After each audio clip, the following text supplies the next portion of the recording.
Então, Colossenses, capítulo de número 1, versículo de número 15, o qual está falando a respeito de Jesus, né?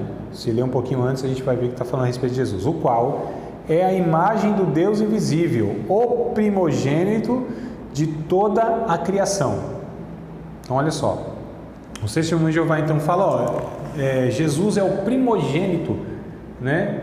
E eles vão falar que primogênito é o primeiro filho, ou primeiro criado. Mas não é o que o texto está dizendo aqui, porque se a gente ler adiante, é só fazer a leitura, seguir a leitura, ó. Primogênito de toda a criação, porque nele, ou seja, em Jesus, né, foram criadas todas as coisas que há nos céus e na terra, visíveis e invisíveis, sejam tronos, sejam dominações, sejam principados, sejam potestades. Refere-se a seres celestiais, tá? Tudo foi criado por ele, ou seja, por Jesus foi criado todas as coisas, e para ele. Então ele é criador de todas as coisas, né? Verso 17: ele é antes de todas as coisas, e todas as coisas subsistem por ele. Ele é a cabeça do corpo da igreja, e o princípio e o primogênito dentre os mortos, para que em tudo tenha a preeminência, porque foi do agrado do Pai que toda a plenitude nele habitasse. Olha só, irmãos. Então Jesus aqui é o Criador, né? O capítulo 2 aqui, ó, verso de número 9, Colossenses ainda, 2 e 9 de Colossenses, só para a gente ver aqui, ó. Porque nele habita, em Jesus, corporalmente toda a plenitude da divindade. Olha o que o texto vai dizer, que em Jesus habita corporalmente toda a plenitude da divindade. É muito claro, né?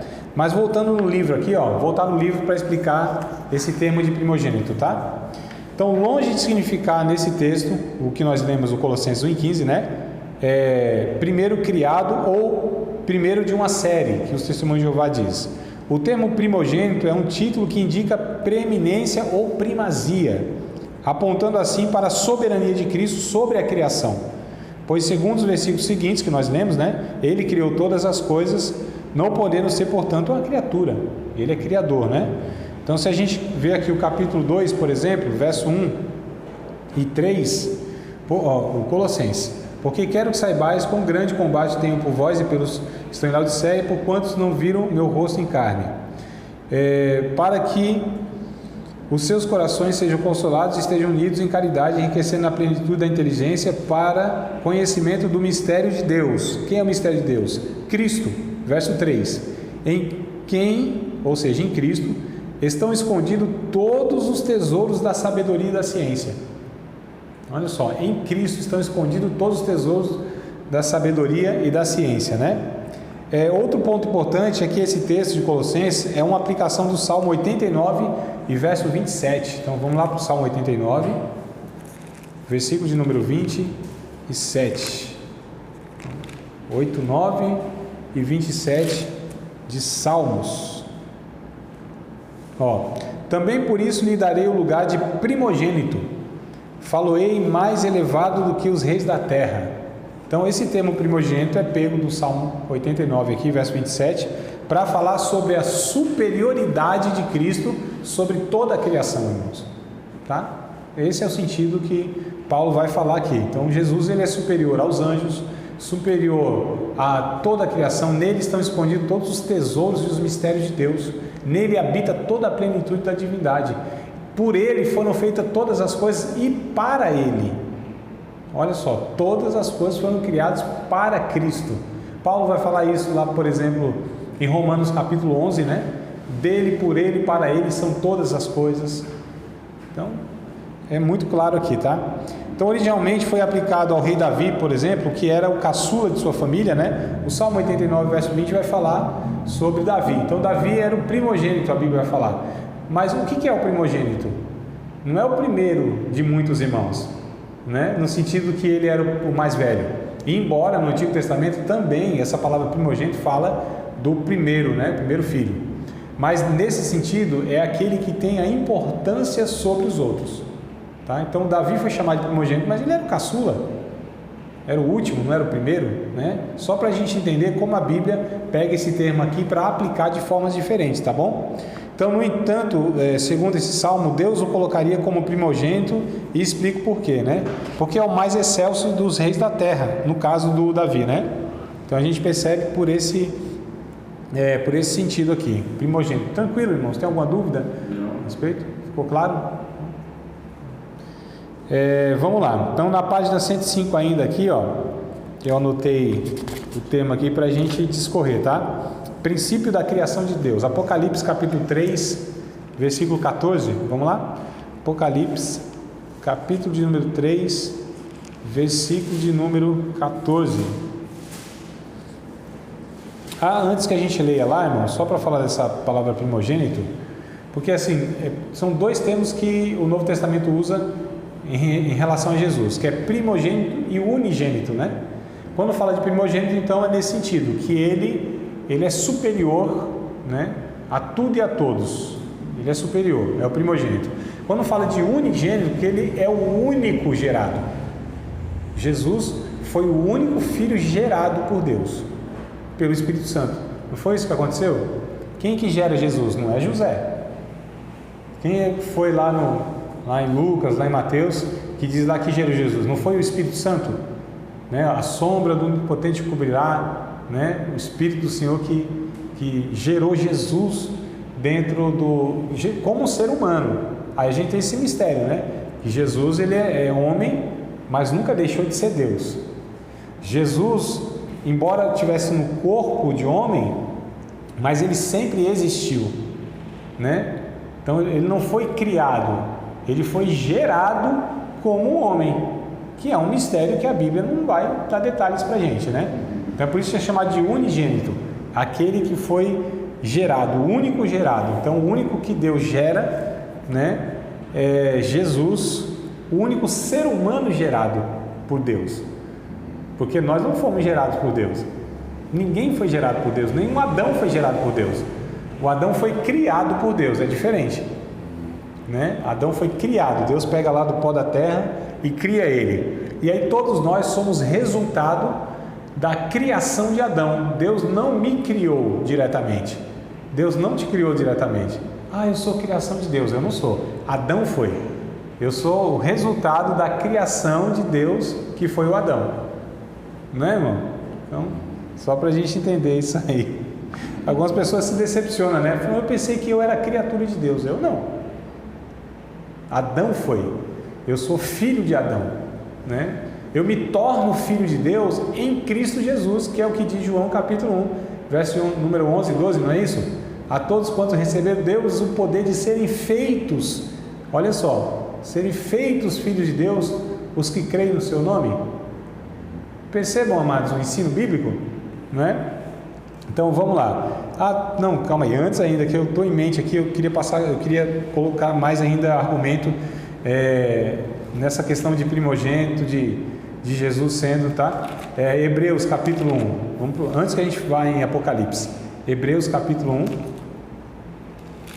bora lá, Hebreus capítulo de número 1, versículo de número 3. Hebreus, um livro muito bom também para a gente estar entendendo, tá? Essa questão da humanidade de Cristo, né? E ao mesmo tempo sendo Ele Deus. Vou pegar dois textos de Hebreus aqui, pelo menos, para a gente ver isso. Então, Hebreus capítulo 1, verso 3, a respeito de Jesus, vai falar o seguinte. Aliás, vou ler o 1, 2 e o 3, tá? Para ficar mais completo. Então, Hebreus capítulo 1, verso 1, 2 e 3. Havendo Deus antigamente falado muitas vezes e de muitas maneiras aos pais pelos profetas, a nós falou-nos nesses últimos dias pelo Filho, a quem, né, o Filho, constituiu herdeiro de tudo, por quem fez também o mundo. Olha o que o texto vai dizer. Deus, por meio de Cristo, fez o mundo, né?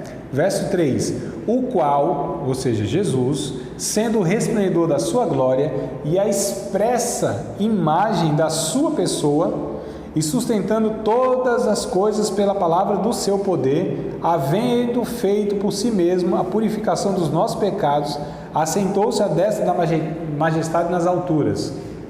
Olha o que o autor dos Hebreus, outro autor bíblico, está falando a respeito de Jesus. Capítulo de número 10 de Hebreus, ó.